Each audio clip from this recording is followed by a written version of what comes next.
Happy Wednesday again. This is real impromptu, as they say, due to something I just caught on TV. Oh, by the way, I got a comment from someone. I don't know who the guy is.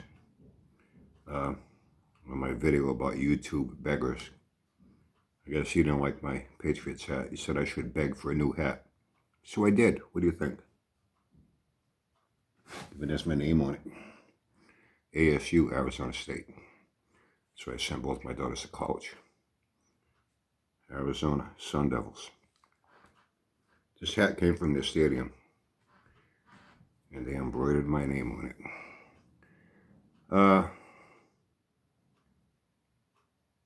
They say you find out something new every day. I know a little bit about cars and racing, and some names come to mind, famous racers from Pro Stock to Funny Car to Top Fuel Dragster. I know the Tasca name very well. And there's a channel that I like. I don't like too much regular TV, but this channel, Vice. I remember, a long time ago, Lifetime came along, that channel for women, where it was all the same actors, actresses. Stories were all sad movies, husbands cheating on them, and, real tearjerker shit. Then along came Spike TV, the channel for men. I used to like Spike. And Spike went away. Now they got Vice, kind of like the same thing. Their program is a little more geared towards men. They got a series on that I actually follow. I have it set to record the series, so I'm not always available, to watch everyone. I got quite a few. Dark Side of the Ring. They also have famous rivals in wrestling, WWE, every organization. The Dark Side of the Ring is pretty cool. They do profiles of the lives of the wrestlers. A lot of them are dead, committed suicide, got all fucked up on drugs. The last one I caught was Jimmy Snuka. He killed his girlfriend and got away with it. Caught up to him like 30 years later. Very interesting profiles on these wrestlers, how they start out behind the scenes. 99% of them were all fucked up on cocaine and other drugs and painkillers, and you name it. They fucked up their marriages, got into trouble with the law, profiling their career, their rise and their fall, and all this other shit. And a little while ago, I said, I'm going to go check, because I had it set on, record series. I want to see which ones I missed. So I went and I checked, I scanned it, and they had Buff Bagwell. Him I remember. Some wrestlers I remember. I'm not a big fan of wrestling. I don't really follow it. But I've seen bits and pieces, enough to kind of know who certain people are. The Undertaker, Bret the Hitman Hart, Kane. Certain ones jump out at me. One Man Gang. And they had on Buff Bagwell, his rise and fall. And they go from their childhood, their family life, and then how they got into wrestling, and, the whole spiel. And I guess his father was a very famous racer, Steve Bagwell. In fact, I went on Google and I looked it up. I guess he was big time, an HRA racer. They showed this guy, he was a moped guy. He had cooters and shit, and made a fortune racing. I never really heard of him. I guess it was a little before my time, maybe in, late 60s, maybe early 70s, when I wasn't really fully aware of, what was going on at the NHRA. And they owned a lumber company. It was like the only lumber company around, so everybody bought lumber. And they were, the family was, he was a multi-millionaire between his lumber company and his winnings and earnings in drag racing. And his wife, Buff's mother, ran the lumber business, and she was a real tough broad, And later on in years, hold on a second. Okay, sorry, I had a text. I guess later on in life, his father, Steve Bagwell, he turned into a real fucking dickhead. And this Buff Bagwell is him now, narrating things and going over things. And see him telling the stories, and they got reenactments of things. His father turned into a real abusive asshole. He used to beat up his mother.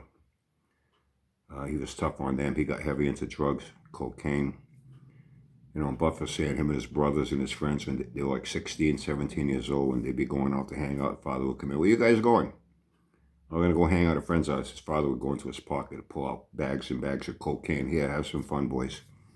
Father turned into a real fucking dickhead. In fact, his father was beating up his mother one night. And his brother, Buff's brother, his father was into guns. He used to get all fucked up on cocaine. He said one time his father went and grabbed a fucking fully automatic machine gun,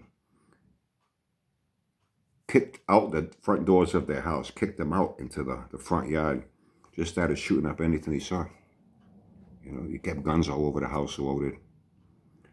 And then one night he was beating up his mother pretty bad, and his brother pulled a gun on their father. You know, leave mom alone. What are you going to do, shoot me? Father ran in the kitchen, grabbed the gun he used to keep on top of the fridge, and having a fucking Mexican standoff, him with his own son. They're like 5 feet apart from each other. And his brother shot his father.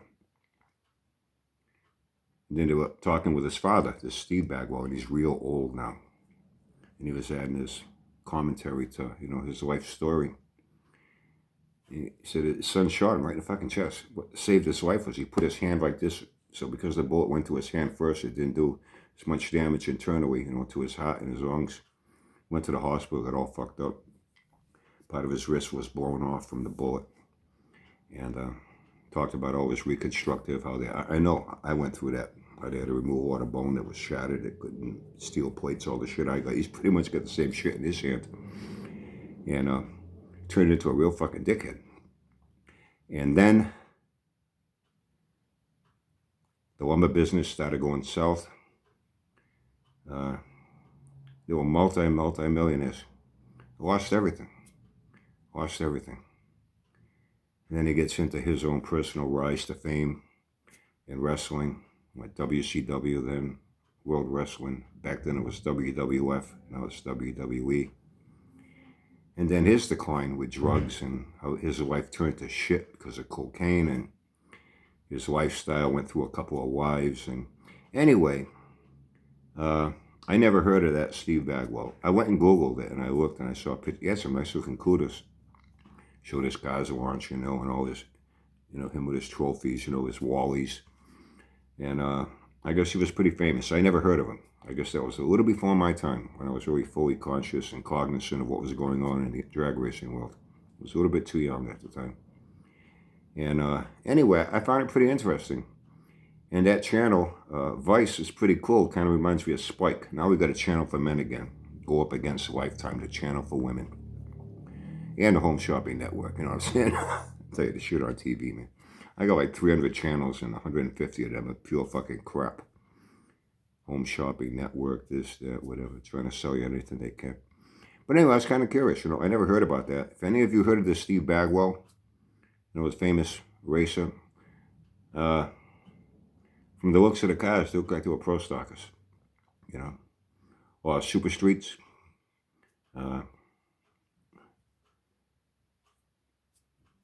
They look like they're pretty cool. From the way they show pictures of this thing launching, he's catching a lot of hang time, air time with those front wheels. You know, if you never checked out that channel, Vice, I'd recommend it. They got a lot of good programming on there. When it comes to wrestling, they have, you know, rivals. You know, and you get the backstories, and, you know, you see these guys are all friends and shit, you know what I mean? It's common sense, you know, it's scripted, it's choreographed. I like to call it a steroid soap opera. But it's a pretty good channel. They got a lot of good series on there, and they show some pretty cool movies, you know, with a lot of violence in them. So anyway, now you can have a great day, and I'm going to take my chances going outside. If I see any cars with tinted windows, slow down. I'm running back to the fucking house. I don't want to have another drive-by pork chopping happen to me. Maybe this time they won't miss, and I won't be so fucking lucky. Have a great day. See you tomorrow for a Happy Thursday video.